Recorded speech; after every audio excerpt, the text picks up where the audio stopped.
elles, 5,6 milliards de femmes et 2,2 milliards d'hommes seulement, serait-on tenté de dire. En 2019, le nombre de femmes sur notre planète était plus de 2 fois supérieur au nombre d'hommes, et ce ne sont pas les multiples décès enregistrés depuis l'apparition du Covid-19 qui ont rééquilibré la balance. On a l'habitude de dire que les chiffres ne mentent pas, et leur vérité concernant la pénurie d'hommes sur notre planète est implacable.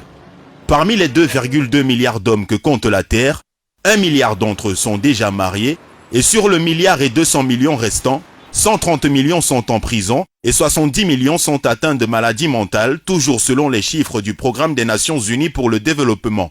Il ne reste donc qu'à peu près 1 milliard d'hommes disponibles pour le mariage. Parmi eux, 50% sont sans emploi, 35% ont plus de 66 ans, 10% sont vos parents, mesdames, 3% sont des prêtres catholiques et 5% sont des homosexuels.